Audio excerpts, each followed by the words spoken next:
Hi friends, welcome to Ilakkiya promo. இப்ப நம்ம Gautham sir இருந்துகிட்டு நம்ம பைரவி அம்மாவை கழுத்தை புடிச்சு வெளியே தள்ள போறாங்க. அது ஏன் அப்படின்னு சொல்லி பாத்தீங்கன்னா நீங்களே ஷாக் ஆயிடுவீங்க. வீடியோவை கடைசி வரைக்கும் பாருங்க. கடைசியில ஒரு செம்மையான ட்விஸ்ட் இருக்கு. அதுக்கு முன்னாடி என்னவெல்லாம் நடக்குது அப்படின்னு சொல்லி பாத்தீங்கன்னா, இங்க நம்ம இலக்கியா இருந்துகிட்டு நாளைக்கு ஒரு பெரிய ஒரு பேராபத்தை வந்து செய்ய போறாங்க. அது என்னன்னு சொல்லி பாத்தீங்கன்னா, கௌதம் சாருக்கு ரொம்ப நல்ல விஷயம் தான். ஆனா அந்த போலியா நடிக்க வந்திருக்காங்க பாத்தீங்களா, டூப்ளிகேட்டான ஆளுங்க, அவங்களுக்கு ரொம்ப ரொம்ப கெட்ட விஷயங்க.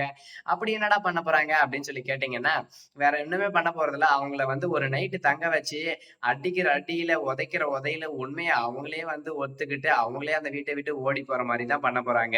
ஆனா, அவங்க கிட்ட போய் பைரவி அம்மா இருந்துகிட்டு, இந்த மாரி நீங்க இங்க தான் இருக்கணும். நாளைக்கு நீங்க போகக்கூடாது அப்படின்னு சொல்றாங்க.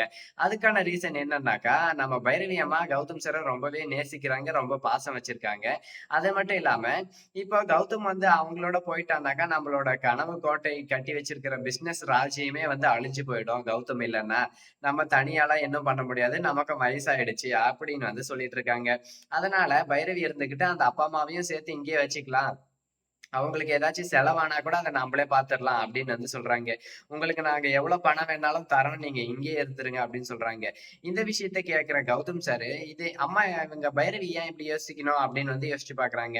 அதுக்காக ஏம்மா? எதுக்காக? நான் எங்க பையன கூட்டிட்டு போறேன் அப்படின்னு சொல்லிட்டு அவங்க 2 பேரும் சொல்லும்போது, அதெல்லாம் முடியாது. நான் கௌதம நம்பி தான் என்னோட பிசினஸே இருக்கு.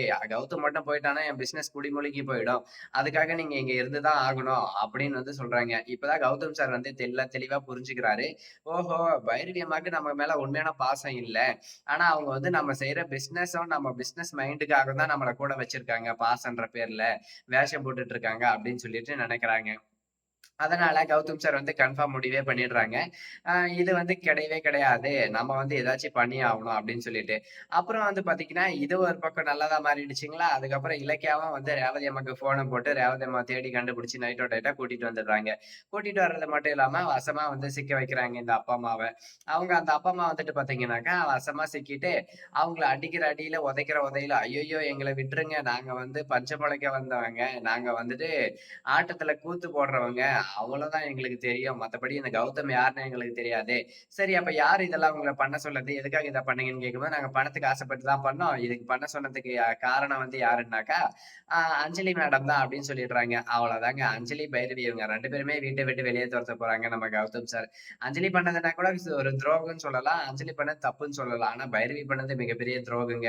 தவறுகள் மன்னிக்கப்படலாம், மறக்கப்படலாம். ஆனா துரோகங்கள் வரும்போதும் மன்னிக்கவும், மறக்கவும் பட மாட்டாது அப்படின்னு வந்து நெறைய பேர் சொல்லியிருக்காங்க. யார்றா சொன்னீங்கன்னு கேட்காதீங்க. யாரோ ஒருத்தர் சொன்னாங்க.